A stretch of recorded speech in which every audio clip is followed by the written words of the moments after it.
Hi, welcome to Boardscape. I'm Aaron, and today I'm doing a 3v3 look at Primal the Awakening.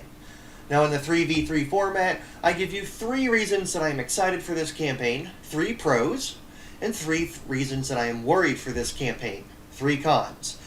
Now this is not an overview, this is not a review of the Kickstarter. I just want to give you some things to think about on whether or not you should back this game. So let's get right into it. Primal the Awakening is primarily a card-driven game with some giant miniatures where you and your friends are sort of traveling around this board here, and the monster just sort of stays in the middle and twists around. You are trying to just sort of combo off your cards and deal the most damage that you can before the time runs out. Primal the Awakening has me excited for 3 reasons. Reason number 1 is the minis. Now you can see here that in this big overview picture, that we have all these gigantic miniatures. But let's take a closer look at them as we scroll down. Primal the Awakening comes with 4 cool looking player miniatures. We have the Hunter model. We have, or I guess they're all Hunter models. We have the Great Swordsman Darion. We have Mariah the Great Bow. We have Thorig the Hammer.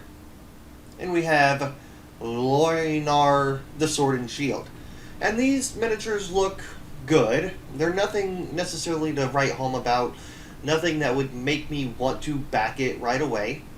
These player models are very, what I would consider, basic generic fantasy. But what I am excited about is the minis of the monsters. We can see that there are a crap ton of them in here.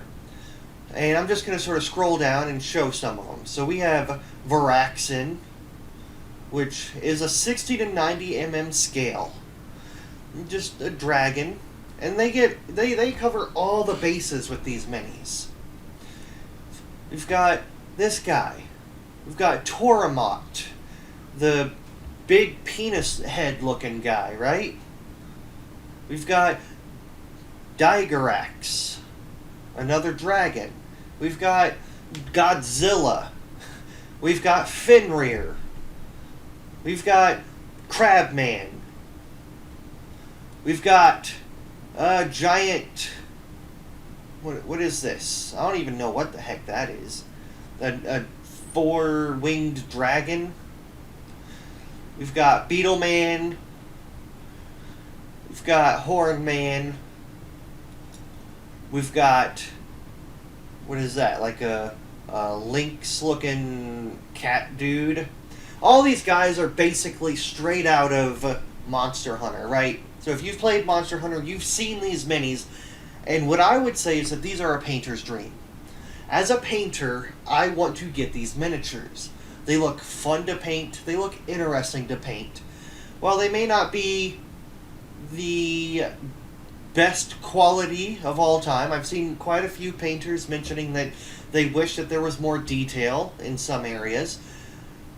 As a non-professional who just enjoys painting, that would be a main reason to get this game, is just for the miniatures.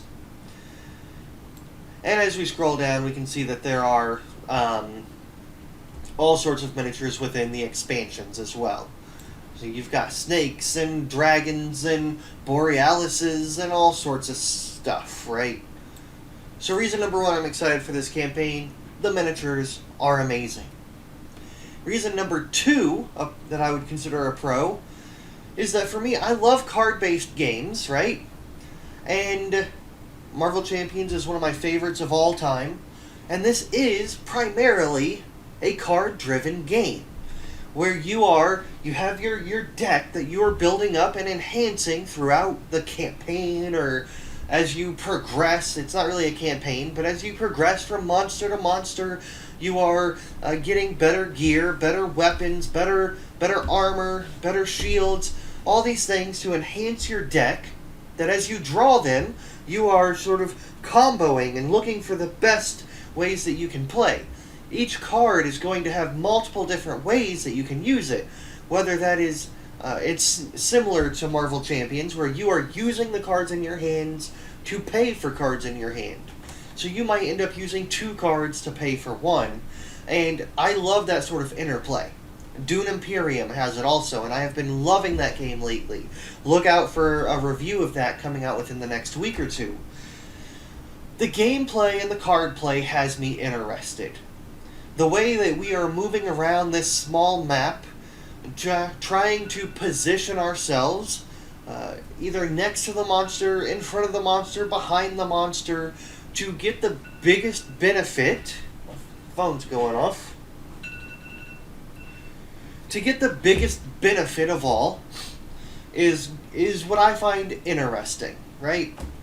So that sort of leads me into thing number 3, that it is a genre enhancement. Now, this sort of Primal the Awakening, sort of beforehand, it is a boss battler at heart, based around a card-driven system. I don't know if I have personally seen those 2 combinations. A lot of people before this campaign said that this looks a lot like Kingdom Death Monster Light. And I like that this big boss battler genre is growing and enhancing.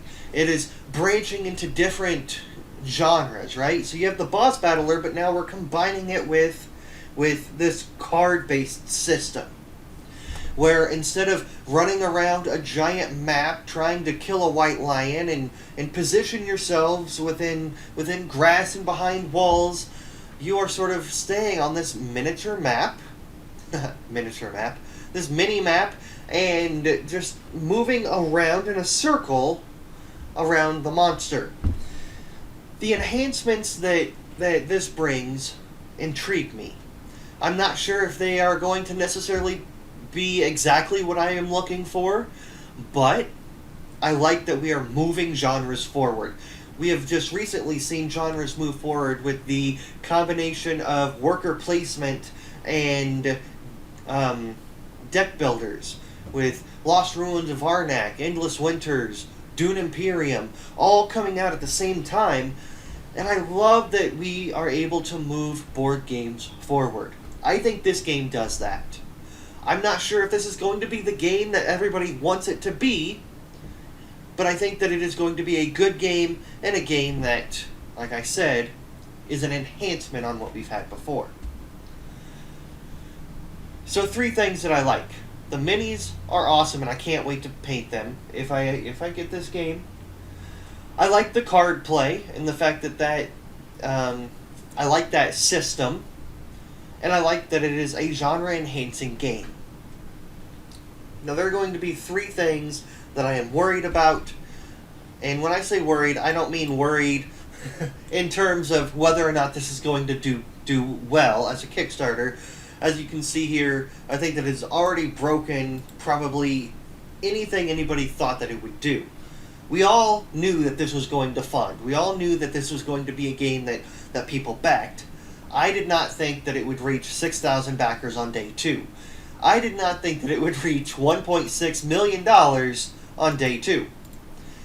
I'll get into why I think that was the case in a moment, though. So 3 cons. 3 things that I am worried about with this campaign. And number 1 is the price. There is a lot of debate online right now. There's debate in the comments section on this Kickstarter. There's debates on Board Game Geek. There's debates on Facebook on whether or not this game is overpriced. And no matter where you stand, whether you know that when you get giant miniatures like this, that the game is going to be more expensive, whether or not you are planning to go all in or just looking at the base game, I agree that I think this game was overpriced for what it is. You see, yes, it comes with over 2,000 cards. Yes, it comes with these giant miniatures, but it's a card-driven based game at its core.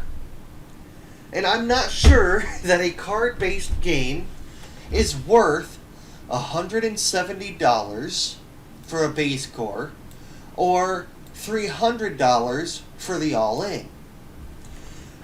I'm not sure I would get the amount that I want to get out of this. So, there have been a lot of solutions that people are asking for, and I will say up front that they priced me out of this game. I was looking at maybe spending $120 on the base pledge. I'm not willing to go all in. I'm not willing to spend an extra $130 for an all-in on a non-proven system. Now, if they come back in the future in a year or two and this holds up, then I might go all in. If it is as good as people in previews have said it is, then it seems like it'll be worth it. But I'm not willing to spend $170 on an unproven game. I'm not willing to spend that much on a core pledge. And here's the kicker. If they had offered $100 to $120 game based on, with maybe poker chips, think Too Many Bones, those kind of chips, in place of the monsters, that you can turn around the same way that you could the monster. I mean, it stays in place on the board. It serves no real function other than looking cool. It's aesthetically pleasing. But you could turn a poker chip just as much with a picture of it on there. If they had given me $100 to $120 game with that, I would have backed it instantly. And then if they offered $170 for the models as well, to be honest, I might have talked myself into it. Because there's a big difference. There's a difference from going to 170 or 120 to 170. $50 for these models, right? But when I look at this price and I'm expecting $100 to $120, maybe that was naive of me. And I log in day one and it's $170.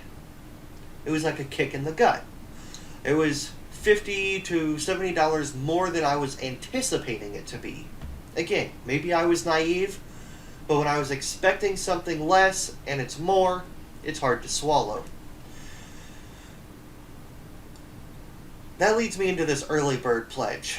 Another part of this price. And why it did so good so fast was they had an all-in early bird pledge, which you can see out of, out of 6,700 backers, we have 340 on the core pledge, 319 on the gameplay all-in, and 5,200 on the early bird all-in. So those 5,200 people are literally only saving $10. It is, the gameplay all-in was $289, opposed to $299. They save $10. When I think of an early bird, that's not what I think of. And the fact that they did not put an early bird price for the core pledge, that they didn't lower it by $10 as well, maybe a little more, really frustrated me, right? Because this is purely set up for FOMO. You gotta save your $10, you gotta go all in. Screw the core pledge, go all in, is what they're saying. And you gotta do it right away, you gotta do it in the first 24 hours to save your $10. That rubbed me the wrong way. FOMO campaigns like that rub me the wrong way. So, the early bird, the fact that they are just driving FOMO right here at the beginning, who knows? All 5,000 of those people might keep their pledge where it is. They might not. So this might actually end up going down. We will have to wait and see. I don't anticipate it going down too much, but it's still a possibility. So con number one for me is the price. Con number two is the gameplay. You see, why I think this game is expensive, it's because it is a card-driven game. I don't think there are $170 worth of gameplay here. Yes, there might be $170 worth of models, of cards. There might be $170 worth of material, but when it comes to the gameplay, I'm just not sure. Sure, the reviews have said out of the 2 models that they sent them, that they played drastically different. That the whole way that you set things up, the whole way that you have to approach the monsters in those 2 were drastically different, but can they hold that up across 17, 18 models? I'm not so sure. Or will we have 3 or 4 that sort of are similar with slight tweaks to them? For a card-based game, I'm not willing to spend that much money. The map is small. The minis serve no purpose. Besides being aesthetically pleasing. I feel like I've said enough about the gameplay. It's intriguing. I don't think that it's worth the price. And I'm not sure it's necessarily what I wanted out of this game. There's one more thing I guess I would say about gameplay is they have a small, or where is it? They say that they have an epic campaign mode, but people who have looked at the rulebooks are saying that it's really not that epic. It's really just a couple individual quests that you might be putting together, and they're calling it a campaign mode. That it's still a boss battler where you're going from boss to boss at its heart, with just some cards to make people happy and say, here's a campaign mode. I do like that there are one-shot expeditions that you can just pull out and say, hey, let's just play this one-shot together. I like that as well. But there's no real campaign. I like crafting systems, but I'm not sure there's really anything to keep me interested outside of the crafting. Like, okay, I'm a hammer guy, right? I'm the hammer. I really, from what I see, besides going from monster to monster, okay, well, I can upgrade my hammer twice. But there's no real progression system from monster to monster. Let's look up here. So sure, I might be able to get hammers from the different monsters, but there's not really different kinds of hammers, right? It's not really different kinds of shields. If I'm the swordsman, I'm sticking with swords. I'm just getting a different sword based off of the material that I get per monster. I'm just not sure the crafting system is really going to be that in-depth. Maybe not as in-depth as I would want it to be. Maybe I'm wrong, but we'll see. The third thing so first, con, the price. Second, the gameplay doesn't really hold up for me. And the third is the art. I find the art in this game to be very bland and drab. Now, when I say art, I'm not talking about the models. In fact, when I look at the models and their boards, I think that the boards of the models are the coolest part, right? Now, I like those. But when I look at the cards, I already mentioned earlier that I think that the player models are very bland. I think that the player cards are very bland. I think that the player boards are bland. And when I scroll down here and we look at the different forge cards, the different cards the weapon cards that you can upgrade, all of these cards look to me like they are prototype models. I don't see anything aesthetically pleasing in these. I mean, look, they changed the color, and yes, they have different shields, but again, they look very prototype to me. And maybe they'll end up changing these, and maybe there's people that like the minimalism of this, but I'm not one of them. I don't really know what I would change, but I don't like it. I don't like the look out of these cards. I don't like all the white behind it. I don't like that these look like some crappy 3D rendered models just sort of plastered onto cards. Like I said, the art looks like prototypes to me. So, the board. I wish it was double-sided. I wish that they had like a frost side on the other side, or fire on the other side, just to sort of mix it up and give us some more. Tokens and terrain is, I guess, what I would expect. Tokens, I don't think look like anything spectacular. I expect these tokens and terrains to be upgraded in some stretch goals, or they're doing daily unlocks. So, I'm not very aesthetically pleased with this game outside of the minis when they have it laid out. So as you see, they have stretch goals coming, and all sorts of reviews. But I hope that I might have been able to give you a couple things to think about when it comes to Primal the Awakening. I like the minis. I like the map idea and the card play. I like combos and all that stuff. And I like that this is sort of pushing genres forward. I don't like the price and cannot justify the price. I was never personally planning to go all in on this. And the base pledge is too much for me to handle when there's so much else coming out this year. I think that the gameplay is going to end up being subpar outside of the card play. That the upgrade systems and the enhancements are just going to end up being subpar. And I think that the art is very bland and prototype-ish.